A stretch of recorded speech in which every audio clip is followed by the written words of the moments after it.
کہ بھائی ٹھیک ہے مذاکرات کی ہم بات چیت آگے بڑھاتے ہیں، لیکن اس کے لیے ہماری بانی پی ٹی آئی سے ملاقات لازمی ہے۔ اب ایک طرف یہ بات بڑے قابل غور ہے کہ یہ حکومت مذاکرات کی تو بات کرتی ہے، لیکن اس حکومت کے بس میں اتنا نہیں کہ وہ سندھ ہائی کورٹ کا جو حکم ہے بانی پی ٹی آئی سے ملاقات کا، اس کو ہی وہ اس کی پابند کروائے، جیل حکام کو، جیل سپرنٹینڈنٹ کو، کہ بھئی ان کی عدالت کی طرف سے ہے کہ ان کی بہنوں کی ملاقات، ان کی وکلا کی ملاقات، عمران خان صاحب کے ذاتی معالج کی ان سے ملاقات، ان کا علاج ان سے کروایا جائے، ان کو جو سہولیات دینی ہے وہ ان کو دی جائیں۔ جب یہ چھوٹے سے معاملات اس حکومت کے بس میں نہیں ہے تو وہ مذاکرات کس بیس پہ کریں گے؟ اور اسی بات کے اوپر جناب P T I Imran Khan صاحب نے کہا ہے کہ اس حکومت سے، فارم 47 کی حکومت سے اس قسم کے کوئی بھی مذاکرات نہیں ہوں گے۔ مذاکرات ان سے ہوں گے جن کے تحت یہ حکومت چل رہی ہے، جن کے انڈر میں یہ حکومت چل رہی ہے، مطلب اسٹیبلشمنٹ سے۔ دوسری جانب جو ایک بڑی دوسری بات جو زیادہ کوٹ کی جا رہی ہے وہ یہ کہ آرمی چیف نے سیاسی مسائل پر گفتگو کے دوران تخلیق آدم سے متعلق قرآنی آیات کا حوالہ دیتے ہوئے کہا کہ تخلیق آدم کے بعد ابلیس کے سوا سب نے آدم کو خدا کا حکم سمجھ کر قبول کیا، معافی مانگنے والے فرشتے رہے اور معافی نہ مانگنے والا شیطان بن گیا۔ یہ بقول سہیل بڑائی صاحب کی یہ بات ڈائریکٹلی تو نہیں لیکن انڈائریکٹلی عمران خان صاحب کو شیطان سے مشابہت دی جا رہی ہے، جو کہ ایک مطلب غلط ہے۔ مطلب اس طرح کی بات سہیل بڑائی صاحب کو کرنی نہیں چاہیے تھی۔ عاصم منیر صاحب نے پتہ نہیں کس کانٹیکسٹ میں یہ بات کی، لیکن انہوں نے جس کانٹیکسٹ میں یہ بات کی اور اپنے کالم میں لکھی، اس کا ڈائریکٹلی اثر جو ہے وہ عمران خان صاحب کے اوپر جا رہا ہے۔ اور پچھلی ادوار میں ہم سہیل بڑائی صاحب کو دیکھیں تو وہ باجوہ ڈاکٹرائن بھی انہوں نے ہی لکھی تھی، اور اس سے پہلے جنرل پرویز مشرف صاحب کے بارے میں بھی قصیدے انہوں نے ہی لکھے تھے۔ یہ سہیل بڑائی صاحب کا ہے کہ ہر آرمی چیف سے یہ ملاقاتیں کرتے ہیں اور ان کے لیے یہ جیسے مطیع اللہ جان صاحب نے کہا کہ یہ چاپلوسی کرتے ہیں۔ اب میں تو ان کے بارے میں نہیں کہہ سکتا، میرے لیے تو بہت سینئر ہیں، میرے استادوں کے بھی شاید استاد ہیں، میں تو ان کو یہ نہیں کہوں گا کہ وہ چاپلوسی کر رہے ہیں۔ میں تو مطیع اللہ جان صاحب کا ایک جملہ ہے وہ آگے بڑھا رہا ہوں کہ انہوں نے یہ کہا ہے کہ وہ چاپلوسی کرتے ہیں۔ اگر وہ چاپلوسی کر بھی رہے ہیں تو ایک ایسے انسان کے لیے غلط کر رہے ہیں جن کے بارے میں خود یہ سہیل بڑائی صاحب ایک زمانے میں کہتے آئے ہیں کہ اگر عمران خان صاحب نہیں ہوتے تو وی آئی پی کلچر کو کون اگنور کرتا، اگر عمران خان صاحب نہیں ہوتے تو یہ جو ڈرون حملے ہو رہے تھے ان کے خلاف کون بات کرتا، اگر عمران خان صاحب نہیں ہوتے تو یہ جو ناجائز ووٹ پڑے جاتے ہیں، جو یہ حکومتیں گرائی جاتی ہیں، تو ان کے بارے میں کون نشان نہیں کرتا۔ یہ عمران خان صاحب ہی تھے جنہوں نے گڈ طالبان اور بیڈ طالبان کی ڈفرینس عوام کو اور حکومت کو بتایا تھا۔ سر جی اس طرح کے معاملات اور جو ہے وہ اس سے اجتناب کرنا چاہیے، اور یہ بات کلیئر ہو گئی ہے کہ اگر مذاکرات ہوں گے، اب اگر مذاکرات ہوتے ہیں تو وہ اسٹیبلشمنٹ سے ہی ہوں گے۔ اور جہاں تک بات ہے معافی کی، اگر عمران خان صاحب معافی مانگ لیتے ہیں، اس کے اوپر ایک بڑی زبردست بات ہے، اگر عمران خان صاحب اگر معافی مانگ لیتے ہیں تو اس کے بعد یہ ہوگا کہ ٹھیک ہے جی آپ نے معافی مانگ لی، لیکن ہمارے لیے آرمی کے اوپر حملہ ایک مطلب ملک سے غداری اور فوج سے غداری کی مترادف ہے، جو کہ ہے پوری دنیا میں ہوتا ہے کہ اگر آپ کسی ملک کی فوج کے خلاف یا اس کے اداروں کے خلاف جاتے ہیں تو وہ آپ غداری کے زمرے میں آتے ہیں۔ اور اگرچہ عمران خان صاحب اس 9 مئی کے واقعے کو ایکسیپٹ کر کے معافی مانگتے ہیں تو اس کا مطلب یہ کہ وہ پاکستان سے اپنی سیاسی جو ان کا جو باب ہے اس کو ختم کر دیں گے، اور اس کا حل، اس کا اینڈ آخر میں یہ ہوگا کہ عمران خان صاحب نے معافی مانگ لی، ٹھیک ہے جی ہم نے آپ کو معاف کر دیا، اب یہ ہے کہ آپ کو ہم نے معاف تو کر دیا ہے، اب جو ہے آپ اپنی سیاست کو خیر آباد کریں، اپنی پارٹی کا بوریا بستر لپیٹیں، اور اب آپ کو ہم چوائس دیتے ہیں کہ اب یا تو آپ اپنے بنی گالہ کے اندر رہیں گے، سیاست سے آپ کا کوئی لینا دینا نہیں ہوگا، یا دوسرا یہ کہ آپ پاکستان کے علاوہ مڈل ایسٹ میں، یورپ میں بھی نہیں، مڈل ایسٹ کے اگر کسی ملک میں جانا چاہتے ہیں، کسی جگہ جانا چاہتے ہیں تو ہم آپ کو جانے دیتے ہیں، ادروائز آپ کو نظر بند کیا جائے گا۔ مطلب یہ کہ معافی مانگنا بھی عمران خان صاحب کے لیے ایک بڑا مشکل عمل ہے، اور نہیں مانگتے تو نہ ختم ہونے والی سزا جو کہ چلی رہی ہے، مسلسل سزائیں ہو رہی ہیں، پارٹی کے تمام سینئر قائدین کو مختلف سزائیں 10 سال کی 5 سال کی سزائیں مل چکی ہیں.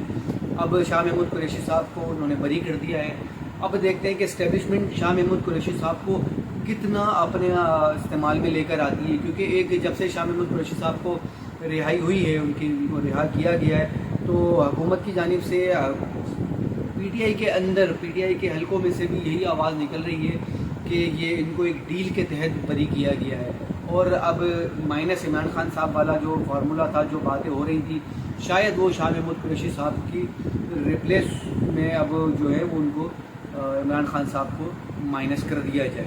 تو دیکھتے ہیں سر کیا ہوتا ہے, کیا معاملات بیٹھتے ہیں. اور حکومت جو مذاکرات کی بات کر رہی ہے, اب اس کالم کے بعد, ان تمام باتوں کے بعد, کیا ابھی بھی حکومت مذاکرات کے لیے سیریس ہے, اور اگر ہے تو کتنی سیریس ہے. اور ان مذاکرات سے پہلے کیا وہ عمران خان صاحب کو جو ہائی کورٹ کی طرف سے ان کو آرڈر ہے کہ ان کی ملاقاتیں کروائی جائیں, ان کی بہنوں سے ملاقاتیں کروائی جائیں, وکلا سے ملاقاتیں کروائی جائیں, ان کے ذاتی مولد سے ملاقاتیں کروائی جائیں, ان کو جو سہولیاتیں دی جانی ہیں وہ دی جائیں, تو کیا یہ حکومت اس کو پابند, اس کی جو